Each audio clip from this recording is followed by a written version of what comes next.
Hello guys, welcome to our YouTube channel N P information world. तो दोस्तों, जैसे कि अभी सब आप लोग जान रहे हैं कि हमारा चैनल इन्फॉर्मेशन के लिए बेहद फेमस है। तो हम लोगों ने जो एसएससी ने अभी जो अपडेट किया है, स्टाफ सिलेक्शन कमीशन के थ्रू कुछ नया नोटिफिकेशन आया है, जारी किया गया है। तो उस नोटिस को दोस्तों हम आपके सामने लाए हैं। तो दोस्तों, इसी के साथ हमारे वीडियो पे बने रहें, हम सब जानकारी आपको देंगे। तो दोस्तों, सबसे पहले मैं बता दूं, ये कॉम्बाइंड हिंदी ट्रांसलेटर एग्ज़ामिनेशन 2024 की एग्ज़ाम है, नोटिफिकेशन है। तो इसकी जो डेट होगी वो दोस्तों, date for submission of online applications वो 2/8 यानी कि 2 अगस्त से लेके 25 अगस्त के 20 तक आपको करनी है। और इसकी जो last date and time for receipt of online applications वो आपकी 25 अगस्त को रखी गई है, यानी कि 11 बजे रात तक आप इसको फिल कर सकते हैं। और इसकी जो पेमेंट की जो डेट रखी गई है, on last date time for making online fee payment, तो वो आपका 26 अगस्त 2024, वो भी आप 11 बजे रात तक पे कर सकते हैं दोस्तों। और उसकी भी जो date of window for application form correction and online payment of correction charges वो आपका 4 सितंबर से लेके 5 सितंबर तक होगा। और वो भी रात 11 बजे के अंदर, यानी कि 5 सितंबर के 11 बजे रात तक आपको कर लेनी है। और इसकी जो schedule of computer based examination जो पेपर 1 होगी दोस्तों, जो पेपर 1 होगी वो अक्टूबर से लेके नवंबर के बीच में 2024 के इन दोनों मंथ में किसी मंथ में फिक्स करके आपसे ले ली जाएगी दोस्तों। तो दोस्तों, और इसके बारे में बताएंगे दोस्तों। और इसकी जो नेम ऑफ पोस्ट है, जो सबसे पहले the detail of post are follow, इसकी क्या क्या पोस्ट है, नेम ऑफ द पोस्ट्स क्या है। पहला मैं बता दूं, जूनियर ट्रांसलेटर जो कोड है, देखिए दोस्तों यहाँ पे 4 कोड है, कोड ABCD। कोड ए के लिए आपका जूनियर ट्रांसलेशन ऑफिसर यानी JTO in central secretariat official language service, जिसकी लेवल 6 है। और इनिशियल पे आपको 35,400 से लेके 1,12,400 है। और जो बी है यानी कि junior translator officer in arm forces headquarters, इसकी भी लेवल 6 है और इसका भी इनिशियल पे सेम है। और फिर जो कोड सी है, जूनियर ट्रांसलेटर और junior translation officer, junior translator in various central government ministries department organization, इसकी भी सेम लेवल पे है और इनिशियल भी सेम है। और जो ग्रुप डी है यानी कि कोड डी है, जो सीनियर हिंदी ट्रांसलेटर और senior translator in various central government ministries department organization, इसकी लेवल 7 है दोस्तों। और इसका जो पे इनिशियल पे है वो 44,900 से लेके 1,42,400 तक है। तो ये रहा पोस्ट और विथ कोड।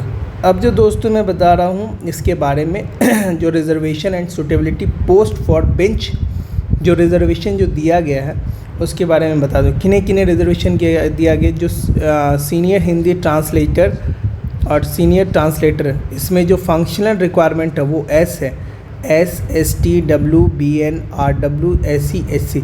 तो दोस्तों, ये इसका एब्रीविएशन आपको नीचे दिया गया है, आप उसको पॉज करके देख सकते हैं। तो ये देखिए। और जो जूनियर हिंदी ट्रांसलेटर, तो मैं बता देता हूँ, S का मीनिंग जो होता है, S का मीनिंग होता है सिटिंग, और ST मतलब स्टैंडिंग, और W मीन्स हो गया वॉकिंग, और RW हो गया रीडिंग या राइटिंग, और SC आपका हो गया सीइंग, H हियरिंग, और C से कम्युनिकेशन। ठीक है। तो ये फंक्शनल रिक्वायरमेंट है, ये रिक्वायरमेंट है। और जो suitable category for bench mark disability है वो यहाँ पे दोस्तों, यानी कि बी से आप ब्लाइंड होंगे, और L से आप हो गए, LV हो गए आप लो विज़न। ठीक है, लो विज़न हो गया। D से आपका डीफ हो गया, और S से हार्ड हियरिंग, ऐसे हार्ड हियरिंग, यानी कि सारा एब्रीविएशन दोस्तों यहाँ पे नीचे दिया गया। ये रहा आपका सारा एब्रीविएशन, पॉज करके आप देख सकते हैं आराम से। इसके बाद में आपको 1 मिनट दोस्तों, इसके बाद में फिर आपको बताना चाहूँगा कि जो एज लिमिट है, जो बेसिकली जो सब जानना चाहते हैं एज लिमिट, तो एज लिमिट दोस्तों आपको कैलकुलेट करना है 1 अगस्त 2024 से कैलकुलेट करना। और जो यहाँ पे जो कोड 1 यानी कि कुछ जो SC ST को जो एज में रिलैक्सेशन दिया गया है वो 5 ईयर्स, कहाँ से, आपके एज के बाद आप +5 कर सकते हैं। और जो ओबीसी को दिया गया वो 3 इयर्स दिया गया है, और जो पीडब्ल्यू को है वो 10 साल, पीडब्ल्यूडी ओबीसी को 13 साल, और पीडब्ल्यूडी एससी एसटी को 15 इयर्स आपको दिया गया। उसी के साथ जो एक्स सर्विसमैन है उसको 3 इयर्स यानी कि 3 साल after deduction of the military service rendered from the actual age age on closing date of recipient of application. और जो डिफेंस पर्सनल डिजेबल्ड ऑपरेशनल है तो उनको भी 3 साल है, और जो defence personnel disabled operational during hostilities with any foreign country उनको 8 साल दिया गया है। अब मैं बता देता हूँ कि इसका जो नेक्स्ट है, जो मेन दोस्तों मैं आपको मेन चीज़ बता रहा हूँ, मतलब जो रिक्वायरमेंट है इसमें आपको एसेंशियल क्वालिफ़िकेशन में बता देना चाहूँगा। जो आपकी क्वालिफ़िकेशन होगी, ठीक है, वो 25/8 यानी कि आपकी जो भी सर्टिफिकेट होनी चाहिए वो 25 अगस्त 2024 के पहले की होनी चाहिए, ठीक है। तो पहले मैं बता देता हूँ जो आप कोड ए आपको पता है, जूनियर हिंदी ट्रांसलेटर। तो जैसे कि बता रहे हैं पोस्ट जो कोड ए है वो junior Hindi translator, junior translation officer. तो इसके लिए आपके पास होनी चाहिए master degree of recognised university in Hindi with English as a compulsory और इलेक्टिव सब्जेक्ट और as a medium of examination at the degree level. और आपके पास master degree of recognised university in English with Hindi as a compulsory elective subject और medium of examination at the degree level. तो यानी आपके पास master degree होना चाहिए दोस्तों। और जो दूसरा पोस्ट है जो फॉर पोस्ट डी यानी कि जो लेवल 7 की जो थी वैकेंसी, उसके लिए आपको चाहिए मास्टर डिग्री, ठीक है, Hindi with English as a compulsory और इलेक्टिव सब्जेक्ट और the medium of examination at the degree level. यानी आपके पास मास्टर डिग्री यानी कि एजुकेशन में आपका मास्टर डिग्री खोज रहा है, और recognised diploma certificate courses in translation from Hindi English and vice versa for 3 years experience और translation work from Hindi English to, यानी कि आपके पास 3 साल का एक्सपीरियंस भी होना चाहिए। सेम चीज़ यहाँ पर भी है, आपके पास 2 साल का एक्सपीरियंस खोज रहा है। यानी कि जो ग्रुप यानी पोस्ट कोड ए यानी कि ए के लिए यानी कि ए के लिए 2 साल, ठीक है, 2 साल का खोज रहा है, और जो डी के लिए है वो 3 साल का एक्सपीरियंस खोज रहा है दोस्तों विथ मास्टर डिग्रीज। फिर मैं बता दूं कि आप लोगों को कि जो फ़ी है, जो पेमेंट है, जो फ़ी है आपको वो 100 रुपीज़ लगेगा, ठीक है। किनको लगेगा? जो UR OBC और EWS से बिलोंग करते हैं उन्हें 100 रुपये लगेगा, ठीक है दोस्तों।